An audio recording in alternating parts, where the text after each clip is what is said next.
ከስልጠና ጋር የተያያዙ ላሰሪው የውል ግዴታ ሳይኖርበት ስራውን በገዛ ፍቃዱ ሊለቅ ይችላል። ቢያንስ 5 ዓመት በአሰሪው ዘንድ የስራ አገልግሎት ኖሮት በህመም ሊሆን ይችላል፣ በሞት ሊሆን ይችላል። የስራ ውሉ ሲቋረጥ ወይም በስራ ላይ የሚያስቆየው ከስልጠና ጋር የተያያዙ ለምሳሌ የስልጠና ውሎች አሉ። ከነዚያ ጋር የተያያዙ ነገሮች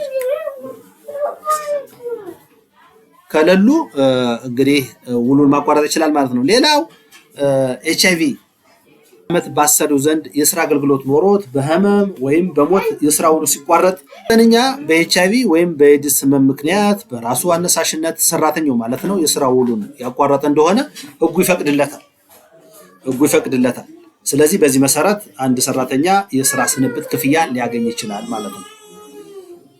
የስራ አገልግሎት ኖሮት በህመም ወይም በሞት የስራ ውሉ ሲቋረጥ ወይም በስራ ላይ የሚያስቆይ ከስልጠና ጋር የተያያዘ ላሰሪው የውል ግዴታ ሳይኖርበት ስራውን በገዛ ፍቃዱ ሲለቅ ግዴታ አሰሪው ግዴታ አላስገባውም፣ ግን 5 ዓመትና ከዚያ በላይ ያገለገለ አሞኛል ሊል ይችላል፣ በሞት ሊሆን ይችላል። በተለያየ ምክንያት ድርጅቱን ከለቀቀ አገልግሎት የማግኘት መብት አለው 5 ዓመት ስላገለገለ ማለት ነው።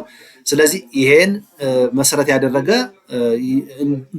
እንዲከፈል ህጉ ለሰራተኞች ሽፋን ይሰጣል ማለት ነው።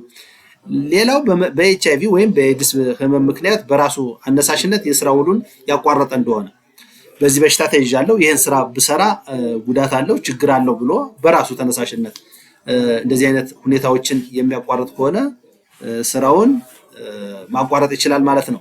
አንድ ሰራተኛ የስራ ስንብት ክፍያ ከማግኘት በፊት ቢሞት የስራ ስንብት ክፍያው በአንቀጽ 2010 ላይ ቁጥር 2 ላይ በተመለከቱት ጥገኞቹ ይከፈላል ነው የሚለው።